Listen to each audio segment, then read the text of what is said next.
just to set a little bit of context, once again, the Family Office Club, our founder, Richard Wilson, who many of you may know of, have seen his content.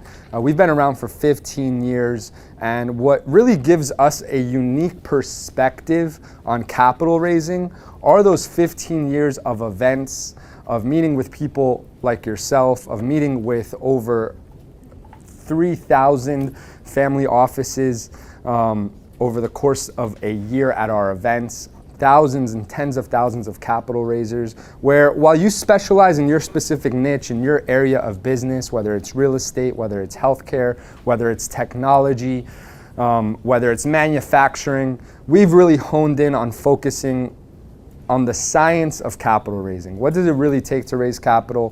What do we see as the common mistakes, as the tiny nuances that can make such a big difference in your capital raising process? And what do we hear from investors over and over and over again in terms of what makes them take a deal seriously and what makes them hit archive in their email inbox and then you never hear from them again?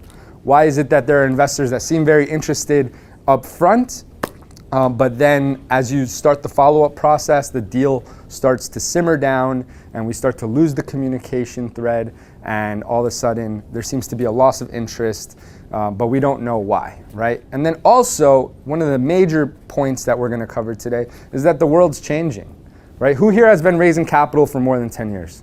Raise your hand, nice and high for me, right? 15 years? Excellent.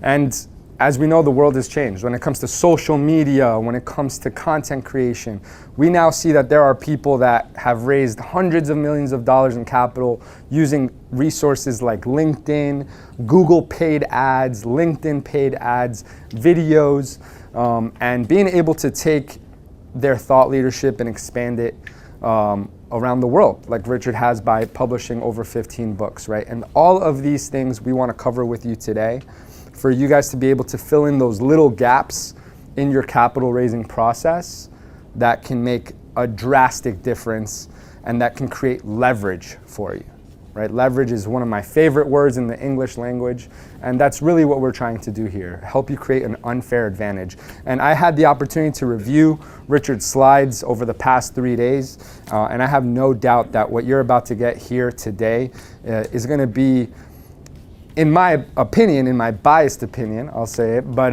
at the same time, in my very intuitive opinion, and also after taking a really deep look at these slides of today's presentation, one of the most valuable presentations on capital raising that you could probably find in the world.